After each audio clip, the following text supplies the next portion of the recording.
أعوذ بالله من الشيطان الرجيم بسم الله الرحمن الرحيم. Chapter 12. Homosexuality and LGBT. Gay equality. Does Islam deny equality by prohibiting same-sex sexual behavior but allowing opposite-sex sexual behavior? Many Western Muslims, young and old, seem to believe this, and they argue that this is why Islamic law needs to be reformed so that this clear discrimination can be eliminated. But is there really any discrimination going on? Is Islam oppressing people? The short answer is no. Islam is not systematically oppressing people by prohibiting certain sexual behaviors. In actuality, LGBT normalization is oppressing people by making them believe and feel that they need to engage in self-destructive, same-sex behaviors in order to be sexually fulfilled. Is Islam's prohibition of same-sex behavior discriminatory? Does Islam deny equality for homosexuals? Does it provide an unfair benefit to heterosexuals? Well, it depends on how you conceptualize that elusive, ambiguous concept known as equality. Think of it like this. Islam certainly does not prohibit sexual release. Everyone has a possible sexual outlet with the opposite sex because, ultimately, sexual pleasure is something mechanical to a greater or lesser extent. Now, hear me out. If the right body parts are engaged in the right ways, that more often than not leads to the desired result, regardless of the gender of one's partner. So everyone is equally able to marry the opposite sex and experience that. Equality at its finest. No discrimination in sight. Now, the modern LGBT objection to this is, no. Gays and lesbians simply cannot experience sexual fulfillment with the opposite sex. They can only experience it with the same sex. Well, why? This is not the case in principle.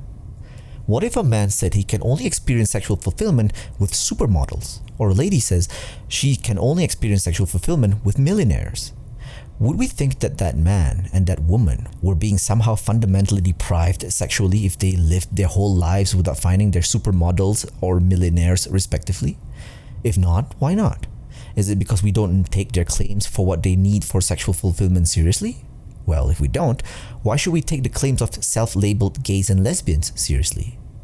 Now you might say that my examples are preposterous, but why? Is it because about 3% of the population considers itself to be gay, lesbian, but relatively, there just aren't many people who claim they can only get sexual fulfillment through supermodels and millionaires? Well, that's not a relevant difference. Conditioning and social influence has a major effect on what people believe they need for sexual fulfillment. What is sexual fulfillment really? Seems like a made-up concept. Who can really know what he needs to be sexually fulfilled? Is it something you can anticipate beforehand? What if what you need to be sexually fulfilled is a very specific Australian office worker exactly 5 years your senior who has a predilection for hamburgers and long walks on the beach? What if this and only this is what you need and your whole life you never knew it? Sorry, guess you won't ever experience sexual fulfillment. You might mistakenly assume that you are sexually fulfilled, you poor naive fellow, but nope, you are missing out. The idea of sexual fulfillment seems to be a wholly modern concept coming from the 20th century psychology. It is as if one's entire sense of self and well-being somehow depends on whether the stars align and one reaches this illusory point of fulfillment. In pop psychology, notions of love also come into the mix. In reality, this is all a hodgepodge of contemporary metaphysical goop created to justify popular culture notions of acceptable sexual behavior, which only very recently has come to include same-sex behavior between adults.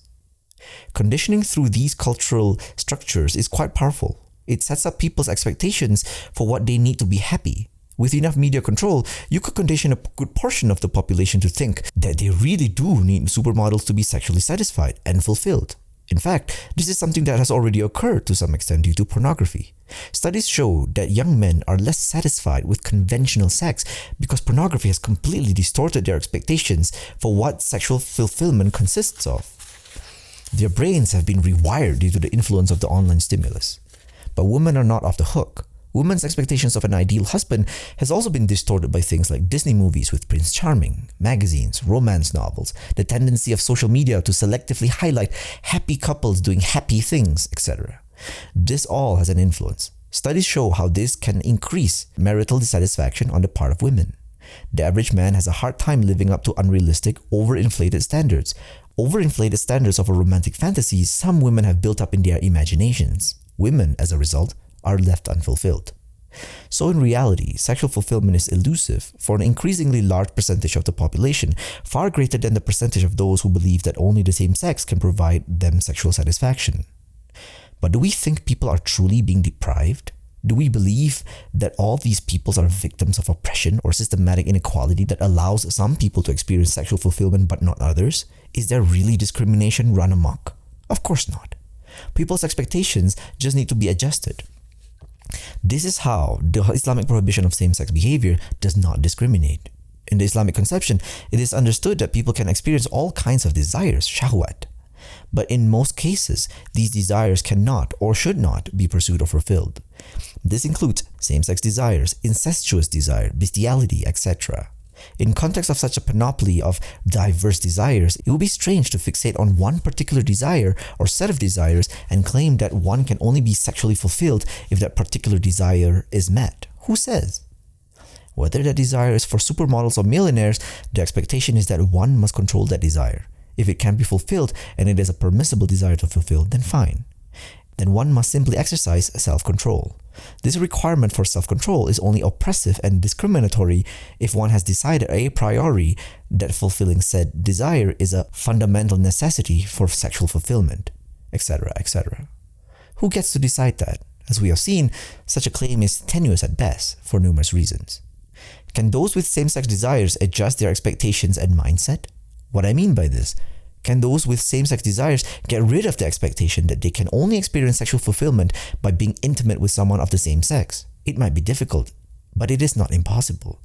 The same-sex attractions might not always be something that can be eliminated, but that's not my point. My point is, it is probably more healthy in terms of one's iman not to think that Allah has created a world where a segment of the population is categorically barred from attaining this special, life-enriching, life-changing, euphoric state of sexual fulfillment.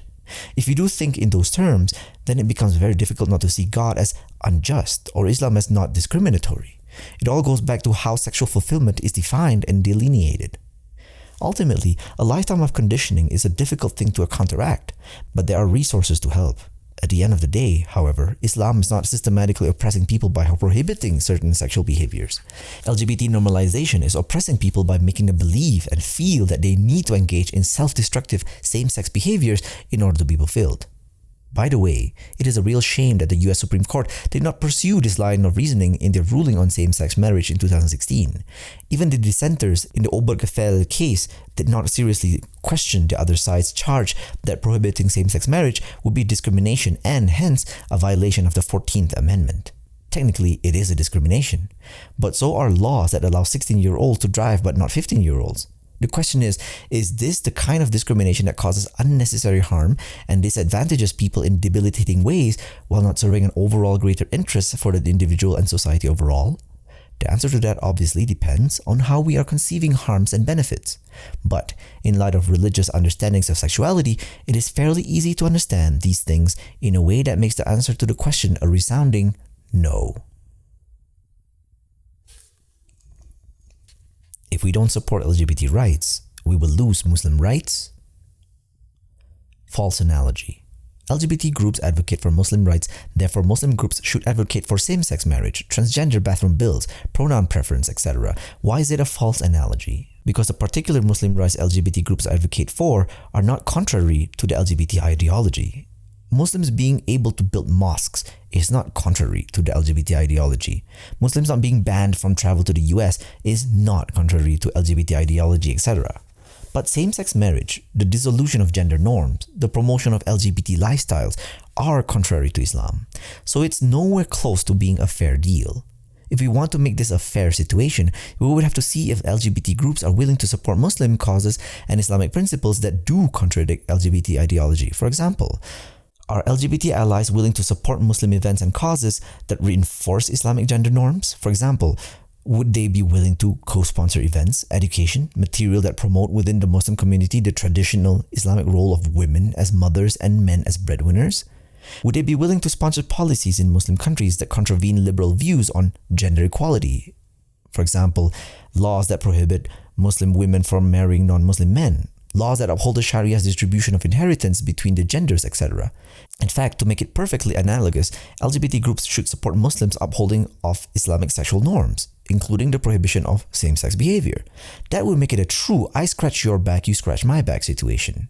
Muslims violate their sexual ethics by advocating for LGBT normalization. LGBT groups violate their sexual ethics by advocating for the normalization of anti-same-sex behavior, perfect parity. If and only if LGBT groups were enthusiastically endorsing, supporting, and sponsoring Muslims' upholding of these Islamic principles, would it be analogous to demand Muslims to support same-sex marriages, etc. But it's never going to happen. So stop parroting asinine arguments to justify your contribution to the spread of fahisha. Extrasexual rights now. What is an extrasexual? Well, it's a term I made up. But it is very relevant to the LGBT confusion we are seeing today. Recent scientific research claims that people's inclinations or disinclinations to commit infidelity are biologically hardwired. Given this, we could say that the tendency to be unfaithful constitutes a portion of people's inherent, immutable sexual orientation. Based on this, would there be a need to categorize people into identity groups or communities based on that? For example, would those with a greater pull to cheat self-identify as extrasexuals, with everyone else identify as intrasexuals? Would there be extrasexual pride parades and an extrasexual rights movement that would demand that Islamic and Catholic schools make space for alternative, red, adulterous lifestyle? And give voice to loud and proud cheaters? Would refusal by these institutions then be stigmatized as extraphobia? We can duplicate this maneuver for any given sexual behavior or inclination and thereby dictate to and control religious institutions accordingly, all on the basis of anti-discrimination. In fact, in recent times, groups like the Virtuous Pedophiles have argued along these exact lines, which goes to show how contingent and subjective the appeals to recognize and accommodate LGBT identities really are. Right now, there isn't an extrasexual rights movement, but there could be one day. Why not? They would have as much claim to acceptance as self-identifying LGBT persons. This identity group could then claim that since pretty much every religion and even most secular codes of ethics denounce adultery, that they are all extraphobic and need to do some serious soul-searching to expunge their hatred, and the government needs to intervene to make sure that all institutions enable extrasexual voices and make sure to accommodate extrasexual perspectives, etc. How dare these Muslims and Christians tell me how to live my life? Don't they know that this is just how I am and I have a right to happiness? Don't they know the kind of psychological harm they are causing by saying that infidelity is sinful? When will these wounds heal? So yes, there are those who suffer from same-sex attractions, just like there are those who have a propensity to want to commit infidelity. I'm not denying that or denying that those people have no choice in the desires that come to them, but they do have a choice not to create an identity out of that and define themselves according to it. We need to support people in managing and combating desires. And in all honesty, we all need support in managing desires because it is something that affects everyone. That is how we were created, and that is one of the central tests in this life. Are there gays in Islam? Does Islam have a concept for being gay? In the Islamic tradition, there is no analogous term for the concept of homosexual, i.e., the notion of a person who experiences stable and exclusive erotic attraction to the same sex while not feeling such attractions toward the opposite sex. There is also no term for heterosexual. Islamic scholars have employed terms to describe a person who committed the action of Qaum Lut. However, that is not what Westerners mean when they use the word homosexual. In the Western context, a gay person is one whose identity is defined by his attraction to the same sex. According to modern Western conceptions, an important and immutable characteristic of a person is his sexual orientation. Similar to popular notions of how a person can be born with a certain color of skin and thus belong to a certain race, a person can be born with a certain sexual orientation and thus belong to a sexual identity group, for example, gay, straight, bi, etc. The Islamic tradition, in contrast, has no such conception of a sexual identity. While it may be possible that a person be born with more of an affinity and attraction to the same sex, or even have the desire to be anally penetrated, as in the case of the ma'bun, which the classical scholars discussed at length, nonetheless, as far as Islamic categories are concerned, this does not make that person a homosexual or gay in terms of one's essential identity, who one is. This is because who a person ultimately is, internally and externally, is not based on what that person desires or what thoughts might occur to him. Islamic sexual categories having to do with identity all revolve around action, not mere desire, except, for example, zani, etc. Once an act has been committed and a person is convicted for that in a proper Islamic court, then that is the only time it is appropriate to use such terms in referring to specific persons. But this has nothing to do with being a homosexual, which itself is only a modern Western term coined in the 19th century CE, 13th century AH. This moment in history. There are defining moments in every culture's history. As far as American culture is concerned, we are in a transition period from an era where same-sex behavior was universally condemned to an era where it is universally accepted. In the future, I want to be able to look back on my life and say, in that important historical moment, I did what I could. I didn't let that moment slip while remaining silent or indifferent with regards to the truth. If I had been alive during the 1960s during the sexual revolution, I would like to think that as a Muslim, I would have been equally vocal in resisting those sweeping cultural changes that were going to negatively impact humanity on every level, materially, economically, spiritually. Today, Muslims have been so beaten down that they are too afraid to let out even a peep of protest, i.e., those Muslims haven't already joined in the LGBT jubilation.